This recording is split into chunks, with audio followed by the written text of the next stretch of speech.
Hello friends, आज आपण बनवणार आहोत भरली कारली। त्यासाठी लागणारे साहित्य आहे कारलं। कारल्यामध्ये भरण्यासाठी मी इथे सुकं खोबरं घेतलंय, थोडेसे शेंगदाणे घेतले, तीळ घेतलेले आहेत आणि लसूण घेतलेले आहे।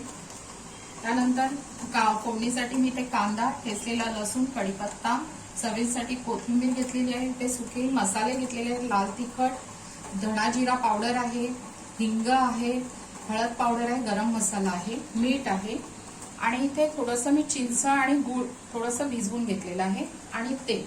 इथे मी एक पातेलं घेतलेलं आहे, त्यामध्ये पाणी घालून त्यामध्ये थोडंसं मीठ घातलेलं आहे। आता मी यामध्ये कारली थोडी उकडवून घेणार आहे।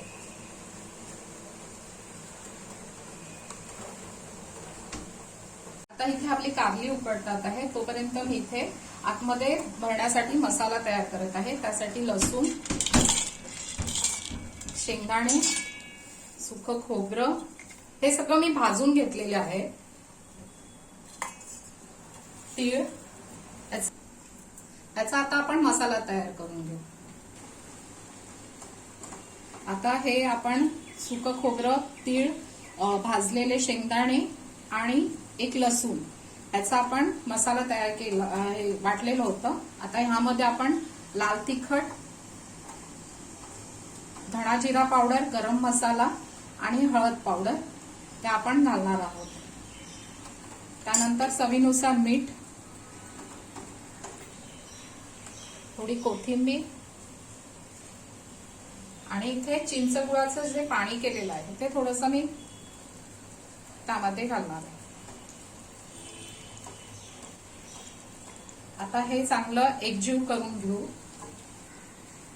आता आपला हा मसाला तयार झालेला आहे, तो आपण कारल्यामध्ये भरून घेऊ। आता मी इथे कारली उकडून घेतलेली आहे, यामध्ये मी आता मसाला भरणार आहे। असे आपण सगळ्यामध्ये मसाला भरून घेऊ। इथे आता कारले भरून झालेले आहेत। आता आपण फोडणीची तयारी करूया। त्यामध्ये तेल घेतलेलं आहे, तेलामध्ये जिरं टाकलेलं आहे, कढीपत्ता, लसूण, कांदा, आता हे आपण चांगलं परतून घेऊ। त्यामध्ये हिंग आणि थोडंसं लाल तिखट टाकणार आहे। आता ह्यामध्ये कांदे टाकणार,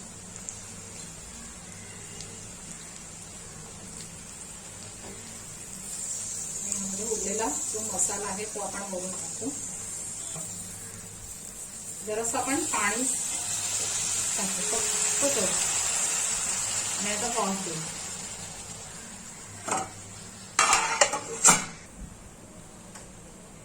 एका बाजूला जरा मी हलक्या हाताने ह्याला परतून घेऊ।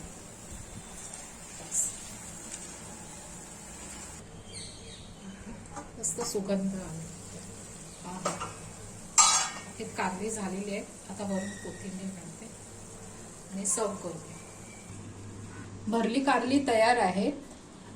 माझं चॅनल आवडल्यास नक्की लाईक, शेअर आणि सबस्क्राईब करा। थँक्यू।